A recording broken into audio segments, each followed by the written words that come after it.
Okay, class, today we're going to be illustrating some capital cost allowance calculations, and I've listed the 5 topics we're going to cover in this series. The first one we're looking at is the calculation of capital cost allowance on a Schedule 8, a capital cost allowance schedule for tax purposes, and we're going to be prorating the capital cost allowance for a short year end. The first transaction that we're recording is a company that begins their fiscal period in May 1st, and then they purchase assets during the year. So if their year end is December 31st, it's a short year end, and we have to prorate the capital cost allowance calculation. And so we'll go to the CCA schedule now. And so it's year 1, and this is equipment, so it's class 8. And the UCC at the beginning of the year is 0 because this is a new business and they're just beginning their operations. And so they don't have any assets that they carry forward from the previous year. And they have additions this year of $121,000. That goes in column 3 as an addition.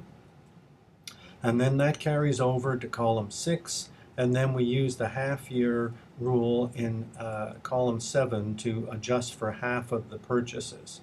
I'll show you that calculation in a minute. And now this is a short year end, and so and the rate is 20%. So we'll put in 20% as the rate. And it's going to be prorated for 245 days from May 1st to December 31st. And so because of that, the calculation for capital cost allowance for the first year is $8,122.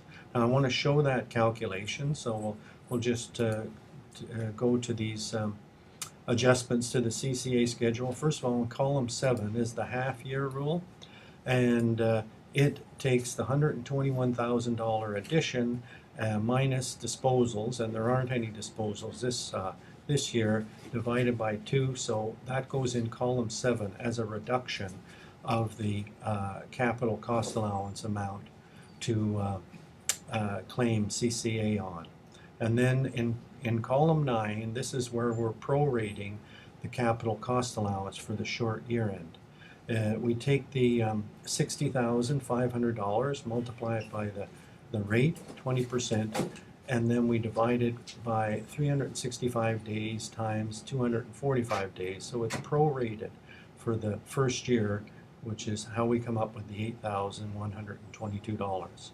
So that's our first class in the capital cost allowance calculations, and thank you for listening.